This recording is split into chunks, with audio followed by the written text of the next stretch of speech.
Willkommen zu einem neuen Video mit uns. Ich bin mitten in Paraguay und ich habe von einem Projekt gehört, bei dem deutsche Auszubildende hier in Paraguay einen Teil ihrer Ausbildung machen. Ihr habt richtig gehört, deutsche Auszubildende in Paraguay. Wie geht das? Darüber möchte ich mehr erfahren und das Projekt gucken wir uns heute an. Viel Spaß beim Video.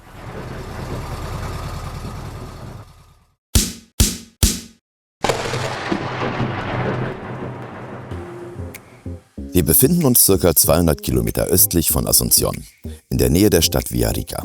Hier zwischen Villarrica und der Kolonie Independencia wohnt Andreas und er hat uns zu sich eingeladen. Zu ihm kommen seit Jahren Gruppen von deutschen Auszubildenden, die hier ihr Auslandspraktikum machen. Sie beschäftigen sich vor allem mit Aufforstung, Renaturierung und Gartenlandschaftsbau. Ich will euch vorweg sagen, dass mich das Projekt sehr beeindruckt hat. Ich durfte eine Gruppe junger Menschen treffen, die Hoffnung in mir geweckt hat. Ein junges, motiviertes Team, weit weg von zu Hause, auf einem anderen Kontinent. Ich hatte natürlich tausende von Fragen im Kopf, aber schaut am besten selbst. Ja Mensch, Andreas, Grüß dich, super Jörn. cool, ja, so schön, dass geil, es klappt. dass wir uns mal in Natura Ja, sehen. und cool, dass du mich eingeladen hast. Danke für die Einladung. Es ist zwar schweineheiß, Sehr ich gerne. schwimme davon, aber ja, schön. Zur Feier des Tages haben wir uns den heißesten Tag des Jahres ausgesucht. Es ist wirklich schweinewarm, ja, unglaublich. Wir laufen aus. Ja, ich habe es unseren Zuschauern schon gesagt, ihr beschäftigt euch ja hier mit Aufforstung, Renaturierung. Was macht ihr hier genau? Ja, wir haben uns vor 6, 7 Jahren, da waren wir nur einmal im Jahr hier in Paraguay, um Urlaub zu machen, haben uns für das Land begeistert und ja, man kann sagen verliebt. Haben uns dann ein Grundstück ausgeguckt. Das war hier ursprünglich eine verwahrloste Kuhweide und forsten hier jetzt seit 5 Jahren auf. Unser Schwerpunkt ist aufzuforsten im Einklang mit der Natur, also mit der Natur zu arbeiten, ein bisschen Permakulturideen zu realisieren. Wir verwenden hier keine Pestizide. Hier geht es ja auch darum, den Tieren wieder einen neuen Lebensraum zu geben. Ist das richtig? Paraguay war ja vor Hunderten von Jahren komplett bewaldet. Es gab hier den Atlantischen Regenwald, nannte der sich. Da gibt es mittlerweile nur noch 4–5%, der wirklich ursprünglich ist. Und selbst hier unser Arbeiter, der uns hier unterstützt, dem wir auch eine sozialversicherungspflichtige Beschäftigung gegeben haben seit über 5 Jahren, der hat erzählt, dass hinten bis zum Horizont, bis zu den Bergen, hier war vor 30 Jahren alles noch komplett bewaldet mit den ursprünglichen Tieren in Südamerika, Puma, Affen, Papageien, was habe ich vergessen, Silberfüchse, wobei die gibt es heute immer noch. Tukane Ja. wahrscheinlich auch. Ja, Tukane. Ich habe letzte Woche das erste Mal in freier Wildbahn hier über unser Grundstück einen großen Ara fliegen sehen, mit schön. gelben Bauch und blauen Flügeln. Schön, schön, schön. Also das erste Mal in freier Wildbahn und 1–2 Mal im Jahr sieht man hier ab und zu mal einen Tukan. Naja, und die kommen alle zurück wegen euch. Ja, wegen uns nicht, aber weil wir halt hier ganz viele Pflanzen wieder etablieren, die einfach früher so vorhanden waren. Und du hast mir erzählt, ihr macht noch ein ganz besonderes Projekt. Also deswegen sind wir ja eigentlich hier, das muss man ja mal dazu sagen. Ja, das ist Ihr macht ein Projekt, ich habe gehört, mit deutschen Azubis, die hier einen Teil ihrer Ausbildung, ein Praktikum machen, Auslandspraktikum. Hier sehe ich auch Ausbildung weltweit. Erzähl mal was darüber, bitte. Ja, das ist eine ganz schöne Geschichte, die sich vor 4 Jahren zugetragen hat.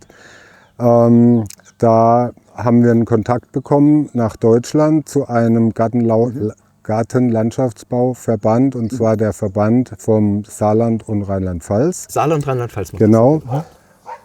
Und die haben ihr Problem dahingehend geschildert, dass diese Auslandspraktikas zwar gefördert werden, aber die Chefs müssen die Azubis freistellen. Okay. Und im Sommer in Deutschland macht es natürlich kein Chef gerne, wenn die Auftragsbücher voll sind. Deswegen haben die sich überlegt, wie wäre es, wenn wir einen Platz finden würden, wo die Azubis, also die Landschaftsgärtner, ihre Praktikazeit im Winter abhalten, aber wo es dann vor Ort eben warm ist und kein Bodenfrost ist. Aber das wird denen in ihrer Ausbildung auch sozusagen angerechnet. Ne? Das ist also ein Vorteil, den sie dadurch haben, dass sie hier das machen. Also Es ist auf jeden Fall ein Vorteil. Und wen ich dir gleich noch vorstellen möchte, das ist der Heiko.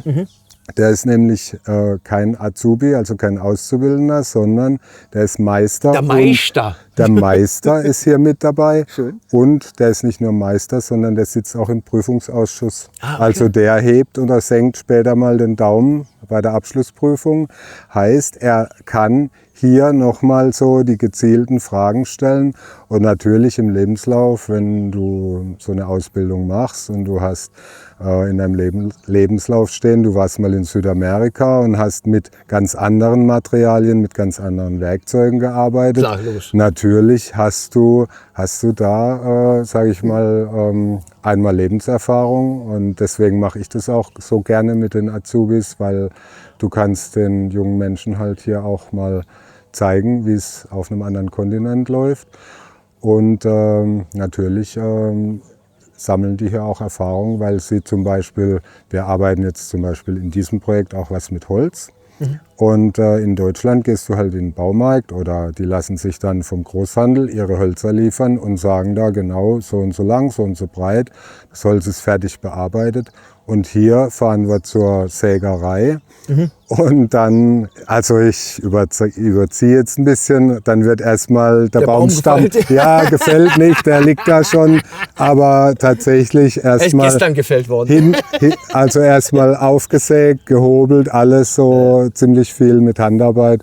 Und da nehmen wir natürlich die Auszubildenden dann auch mit. Also gerade gestern war ich mit zweien im Sägewerk und das ist halt, hat nichts mit einem deutschen Sägewerk zu tun. Na klar, ist eine völlig andere Erfahrung, die da auch machen. Da bin ich interessiert dran. Zeig mir das doch mal, lass uns mal da hingehen. Okay. Auf, komm, los, komm. Ihr habt erstmal alle Pause hier, oder? Ja, schön, bei der Hitze nötig, ne? Ja. Seit wann seid ihr jetzt hier? Wir sind jetzt seit einer halben Woche hier, also seit Sonntag. Und hält man die Hitze noch aus, oder wie ist das? Man gewöhnt sich langsam dran. Ich bin schon ein bisschen braun geworden, aber es geht. Okay, also es brennt schon ganz schön die Sonne vom Himmel, Auf ne? jeden Fall, Ja, ja. das habe ich auch schon gemerkt. Ihr kommt aus Rheinland-Pfalz, habe ich gehört, ist das richtig? Genau, und Saarland ist noch mit Und Saarland. betroffen. Ja, hier. Also der Saarländer sitzt neben dir. Ja, alles klar. der ist der Einzige noch dabei. Genau. Im wievielten Ausbildungsjahr seid ihr?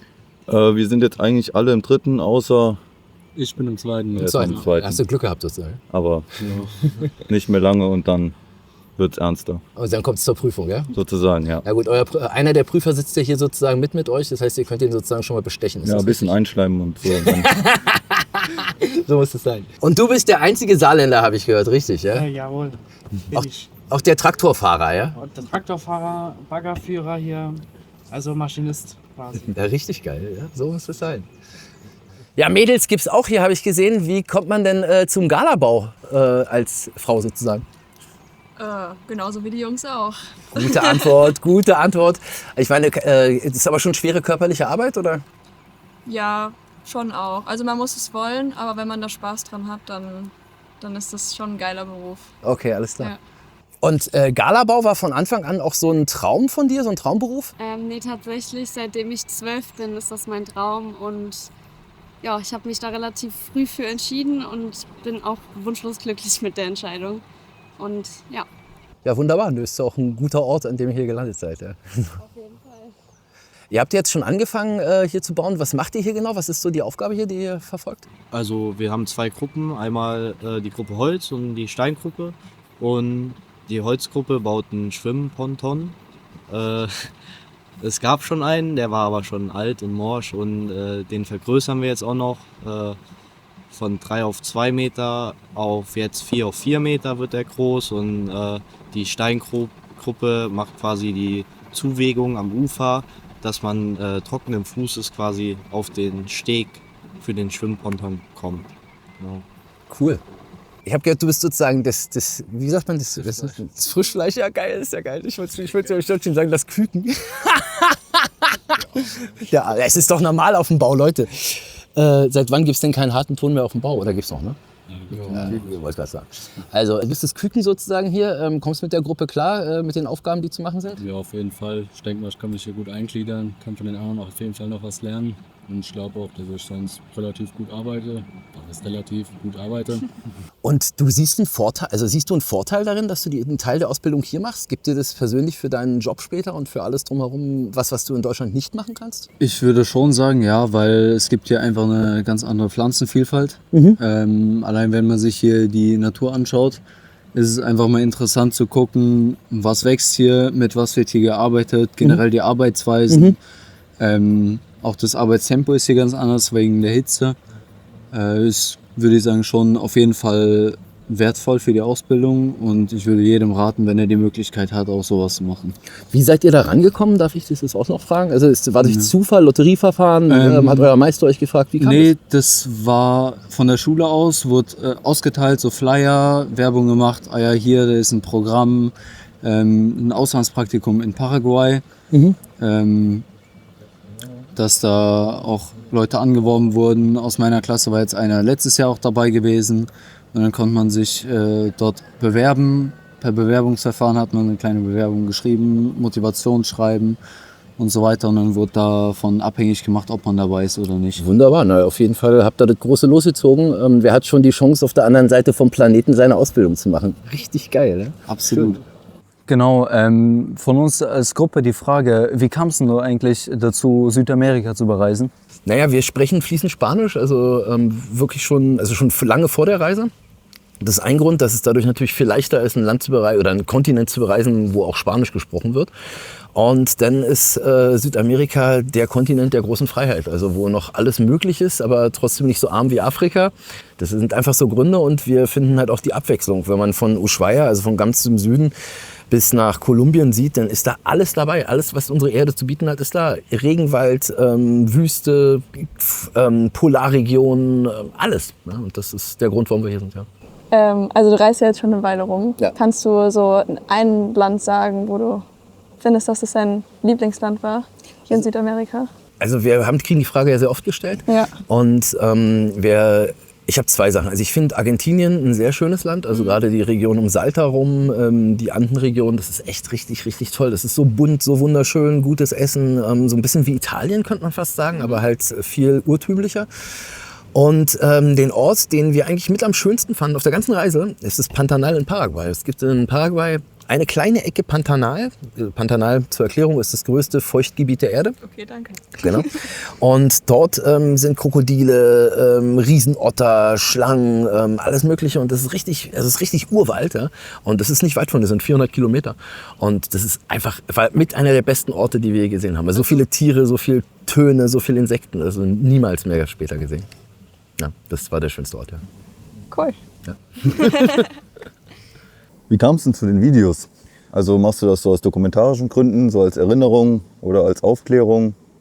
Erinnerung. Also der Grund war Erinnerung. Wir haben Familie in Europa, die natürlich uns verfolgt. So hat alles angefangen, dass wir gesagt haben, wir wollen das für uns zusammenschneiden.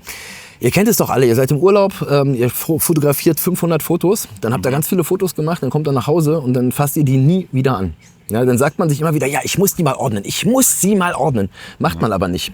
So, und was passiert? Dann willst du deinen Freunden zeigen, wie es im Urlaub war. Das wird total langweilig, weil du 500 Fotos, die alle scheiße sind, durchklicken musst, bis du mal zu einem guten kommst. So.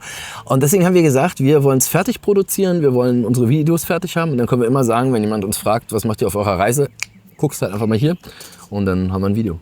Das ist der Grund, ja. Ihr macht auch Permakultur, ne? Ist das richtig? Ja, das ist richtig, wobei wir das jetzt nicht als Ideologie praktizieren, sondern wir haben uns, also ich habe in Deutschland ziemlich viele Bücher gelesen über die Permakultur, wobei wir auch feststellen, dass manche Tipps aus der Permakultur in Paraguay bei den klimatischen Verhältnissen ja nicht immer ganz so 100% gut funktionieren. Ja, klar. Und wenn du jetzt gerade hier bist, schau mal diesen Haufen. Das sind Wasserhyazinthen, die wir hier aus dem See holen, weil der See zu viel davon produziert. Also die vermehren sich unheimlich schnell. Und die Wasserhyazinthen ist eine Universalpflanze in Afrika. Setzt man die zum Beispiel in Kläranlagen ein, um das Wasser zu reinigen. Und hier wird die Pflanze sogar im Tereré benutzt. Also man trinkt die richtig im... Ja, also da nimmt man halt nur die jungen Triebe von der Wasserhyazinthe und macht die dann im Tereré mit dazu. Und wir kompostieren das. Das ist der Haufen jetzt hier. Das ist der Haufen hier. Und wenn das Kompost ist oder wenn das jetzt so getrocknet ist wie der Haufen hier, dann benutzen wir das auch als Mulch für unsere jungen Bäumchen. Ja, super cool. Und der Mulch verhindert natürlich das schnelle Austrocknen bei der Hitze. Und düngt natürlich. Und führt der Pflanze auch die nötigen Nährstoffe zu. Genau. Also Leben mit der Natur. Es ist ja eigentlich der Anfang dessen, ist ja Leben mit der Natur. Einer unserer Slogans war Leben im Einklang mit der Natur. Ja. Das lässt sich natürlich nicht komplett umsetzen. Auch wir fahren mit dem Auto einkaufen. Auch wir kaufen mal irgendein Lebensmittel im Plastikbecher. Da kommst du nicht dran vorbei. Aber ich denke, wenn jeder in dem Bereich seines Lebens das macht, was ihm auch nicht schwerfällt. Also wir leben hier nicht entbehrlich oder wir müssen uns hier nicht zwingen, sondern wir leben so, dass wir glücklich sind. Aber wir leben mit einem gewissen Bewusstsein, dass wir sagen, okay, wir sind hier und versuchen, der Natur wieder ein Stück weit zurückzugeben, was wir aus ihr auch entnehmen, wenn wir mal in den Flieger steigen und eine Urlaubsreise machen. Und dann sagen wir, okay, wir pflanzen hier halt mal wieder Bäume. Ja, oder eben halt einfach zu schauen, dass man die Ressourcen, wie du gerade eben gesagt hast, nutzt, soweit es geht. Genau. Ja, und wenn man allein diese Einsparung reicht ja schon aus. Da kann man ja trotzdem weiterhin fliegen und sein Leben leben, wenn man eben schaut, dass alles andere so passt, wie es irgend möglich ist. Ja, finde ich wirklich schön, was ihr hier macht. Jetzt lass mal gucken, was die Jungs da machen und Mädels. Ja, Jungs und Mädels. Jungs und Mädels, ja. Auf geht's. So, und was macht ihr hier? So, wir suchen jetzt passende Bohrer. Ach, ihr braucht einen kleinen Bohrer, habe ich gehört, irgendwie rausgehört, ne? Eigentlich einen langen, aber die paraguayischen Verhältnisse sind so, das Holz ist so hart, dass die ganzen Schrauben abreißen, wenn wir versuchen, da direkt reinzuschrauben. Ja. Genau. Aber gut, die ist auch zu dick zum direkt reinschrauben. Also ich würde sagen, selbst wenn wir vorbohren, brechen die teilweise ab. Deswegen müssten wir jetzt genau die richtigen Bohrer finden. Also 5er wäre doch, ne? Oder? Den probieren wir jetzt aus. Ja. Würde ich auch sagen. Ja, aber hier habt ihr oder habt ihr nicht? Den spannen wir jetzt ein. Ja, und dann geht's los. Hoffen wir mal, ja. Vorbohren und danach mit der Schraube rein, ne? Genau, und dann ballern wir die Balken da auf das Boot und wenn wir Glück haben, schwimmt es heute noch. Aber wenn wir Glück haben. Wenn ihr Glück habt. Na, wenn nicht schwimmt's, wenn ich nächstes Mal komme. Dann hoffentlich. Dann schwimmt es auf jeden Fall. Schön. Wunderbar. Na dann, los. Reinhauen. Oder laufst einfach nach oben. Na? Da ist. Habe ich euch jetzt unterbrochen? Nein. Was macht denn ihr jetzt hier genau? Also kommt jetzt hier Bewährung hin, Steine? Was macht ihr hier genau? Im Grunde, wenn wir hier das Plateau dann irgendwann fertig haben, ist es geplant, dass hier halt der Holzsteg auf das Wasser. Ach, von hier dann aufs Wasser, okay, alles klar. Und jetzt überlegen wir gerade uns eine gute Möglichkeit, wie wir den Holzsteg dagegen sichern, dass er weder nach vorne noch nach hinten kann. Alles klar. Das ist gerade der Plan, wie wir das Alles hier. klar. Und das wird hier befestigt dann sozusagen. Mit einem Balken, ja. Ja, Heiko, schön, jetzt sind die weg. Jetzt können wir endlich mal quatschen hier. Die sind ja wieder am Schaffen. Genau. Du bist der Meister, ne? Ja. Er ist der Meister. Ich bin der Meister. So nennt man mich. Genau. Ich bin quasi die betreuende Person, die jungen Leute hierher begleitet. Ich mache auch im Laufe des Jahres mit dem Andreas immer mal wieder so einen kleinen Smalltalk und wir planen dann das darauffolgende Projekt. Und ja, ich war letztes Jahr das erste Mal hier. Mhm. Vom Gedanken her ist es so, das erste Jahr ist es so ein bisschen das Abenteuer Paraguay. Und wenn man das dann lebt, dieses Abenteuer, dann lernt man, also so ging es mir, das Land irgendwie kennen, schätzen und ja, dieses Jahr habe ich das Gefühl, man lernt es auch in irgendeiner Art und Weise zu lieben. Ach schön. Genau. Und von daher freue ich mich mega, dass das jetzt wieder geklappt hat, dass das Projekt sich offenbar auch etabliert. Und ja, dann hoffe ich für mich, dass ich auch noch ein paar Jahre da bin, noch mit den jungen Leuten viel arbeiten kann und genauso viel Spaß haben werde, wie es bisher der Fall war.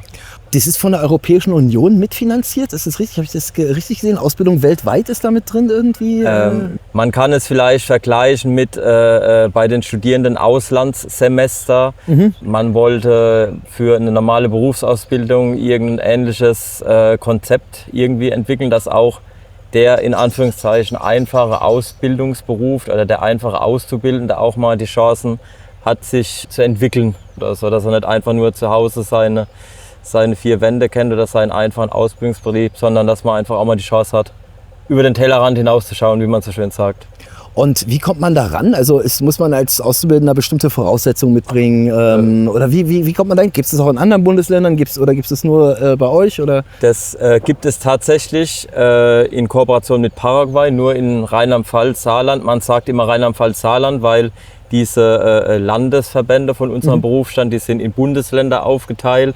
Und Rheinland-Pfalz und Saarland stellt einen gemeinsamen Verband dar. Die sind vor, ich glaube, mittlerweile 4, 5 Jahren dann in Kontakt getreten mit Andreas und seinem Unternehmen. Und daraus ist dann dieses Projekt entstanden. Der Weg für den Auszubildenden hierher ist einfach, er bewirbt sich klassisch beim Verband. Dann schreibt er, warum er genau derjenige ist, der hier herkommen darf. Die Bewerbungsschreiben lesen dann auch der Andreas und ich, weil wir ja letztendlich die sind, die 3,5, 4 Wochen mit den Jugendlichen verbringen müssen. Und genau, dann kommen 10 Auszubildende, dieses Jahr sind es nur 8, hierher und haben dann hier eigentlich bisher das Feedback eine schöne Zeit. Und musstest du schon mal richtig auf den Putz hauen oder benehmen die sich im normalen Fall? Im normalen Fall benehmen sie sich tatsächlich. Mein Gefühl ist, es ist so ein gewisser Respekt da vor diesem Land, vor den Menschen.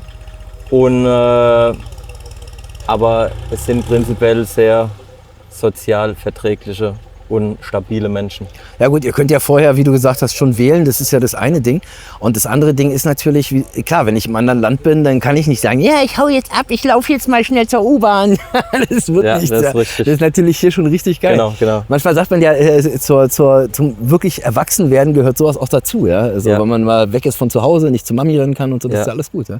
Ne, finde ich schon es gibt hier keinen Plan B, es gibt hier kein, ich habe Heimweh, ich fahre jetzt nach Hause, es gibt kein, ich habe keinen Bock mehr, ich fahre jetzt einfach heim, sondern ich bin hier auf eher etwas engerem Raum, wie ich es von zu Hause gewohnt bin, untergebracht und muss mich mit meinen 8, 9, 10 Arbeitskollegen einfach arrangieren. Und ich finde, das ist auch ein großes soziales Wachstum, was in der heutigen Gesellschaft absolut wichtig ist. Sehe ich auch so. Ich finde das ein richtig cooles Projekt. Nee, finde ich wirklich ganz toll. Und die arbeiten auch relativ selbstständig. Ne? Du musst zwar drüber gucken, aber du musst jetzt nicht wirklich durchgehend hinten dran sein. Ne? Ja, absolut. Also wir versuchen ihnen so viel wie es geht Freiraum zu lassen, weil auch das in Deutschland auf ihren Baustellen, da hat der Chef im Vorhinein mit den Kunden irgendwelche Pläne, irgendwelche Gedanken, irgendwelche Ideen ausgetauscht und sie sind im Endeffekt nur die den finalen Plan ausführen. Also die Kreativität ist da schon vorhanden, aber relativ eingeschränkt und hier versuchen wir halt genau das Gegenteil. In diesem Projekt bauen sie die Schwimminsel, die der Andreas vor ein paar Jahren mal gebaut hat, die jetzt einfach ins Alte gekommen ist, haben sie jetzt einfach die Aufgabe bekommen, die soll einmal neu kommen. Das sind die Baumaterialien, die ihr zur Verfügung habt. Lasst euch was einfallen und aktuell sieht es aus, als wenn das Ding heute, spätestens morgen wieder zu Wasser geht und schwimmen wird. So, das gucken wir uns jetzt mal an. Auf geht's, auf die Baustelle. Komm. Ich habe jetzt gerade gesehen, dass das Projekt Lapacho 26 hat. Was hat es damit auf sich? Ja, der Baum in Paraguay, der hier überall bekannt ist. Es gibt ganz viel Möbel und so aus Lapacho-Holz. Ist deswegen so beliebt gewesen, immer noch beliebt, weil der Lapacho sehr langsam wächst und ein extrem hartes Holz hat. So hart, dass nicht mal die Termiten da dran gehen. Und deswegen heißt die Gruppe Lapacho 26. Das wäre geil. Ne, da freue ich mich drauf. Ich bin auch zum Abschiedsessen eingeladen. Das heißt, ich gehe hier noch mal her, wenn die fertig sind. Und dann sage ich heute erstmal super lieben Dank für diese Einladung und dass ich das sehen durfte. Hat mir Spaß gemacht. Schön, dass ihr da wart. War ein toller Event. Ich glaube auch die Auszubildenden hatten Spaß bei den Interviews. Und wir haben jetzt noch 2,5 Wochen Arbeit vor uns. Und ich bin sicher, wenn ihr zum Abschlussgrillen kommt, dann können wir die Badeplattform mit Sicherheit in Betrieb nehmen. Ja, das wollen wir sehen. Und wenn es wieder genauso heiß ist wie heute, bin ich der Erste, der da reinspringt. Also, wir das sehen uns müssen wir noch ausknobeln. Es wird gewürfelt. Also, wir sehen uns definitiv in 2 Wochen noch mal wieder. Ja, das machen wir. Danke, ich freue mich drauf. Ja, schön, dass ihr da wart. Super cool. Ciao. So, das ist jetzt 2 Wochen später und ich bin wieder hierher gefahren. weil das Projekt ist jetzt abgeschlossen. Und wir wollen natürlich auch sehen, was die gebaut haben, wie es aussieht und ja, wie weit die gekommen sind. Und da bin ich total gespannt. Tag! Na, alle klar? Wie geht's euch? Alles gut? Ihr seht ja, braun gebrannt, unglaublich, braun gebrannt. Und bei euch fertig? Abgeschlossen die Arbeit? Wunderbar. Ja, cool, dass ich nochmal da sein kann. Richtig geil. Sag mal, wie ist denn das eigentlich? Ist das eine Kooperation oder was ist das hier? Ja, genau. Das ist eine Kooperation zwischen der Firma Eden & Co. hier in Paraguay und dem Fachverband für Garten, Landschaft und Sportplatzbau Rheinland-Pfalz Saarland e.V. Ja, und wie finanziert sich das?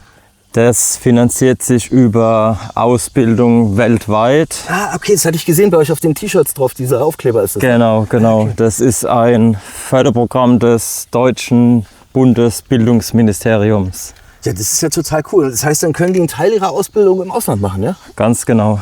Mensch, geil. Und das, ich habe ja schon gesehen, die Schwimmplattform ist ja der Hammer geworden. Ihr seid ja richtig gut. So, wir schmeißen die jetzt noch alle ins Wasser, oder? Genau, so sieht's aus. Auf Mama. Ja, und wie war die Woche?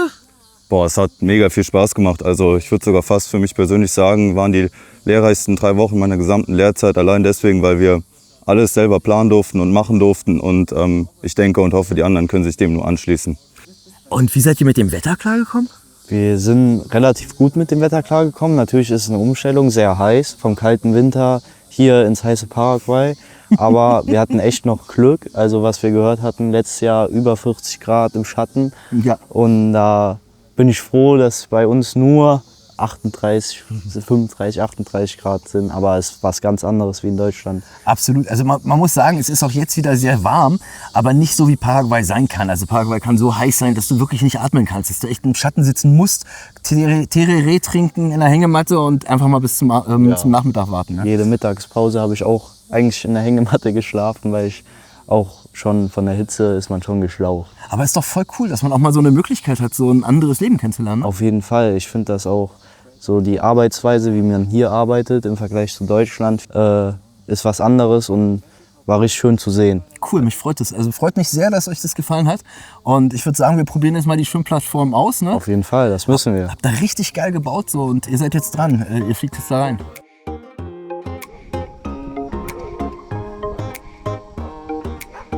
Richtig geile Schwimmplattform. Und los geht's. Juhu!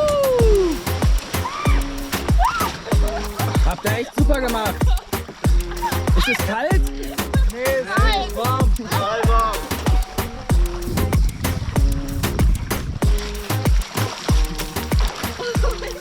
So, das war das Projekt Lapacho 26. Richtig cool, richtig cooler Abschluss, geile Schwimmplattform, absolut coole Gruppe. Das war richtig lustig. Und im nächsten Jahr kommt Lapacho 27. Mal schauen, wer da dabei ist. Damit endet unser Video. Bis zum nächsten Mal.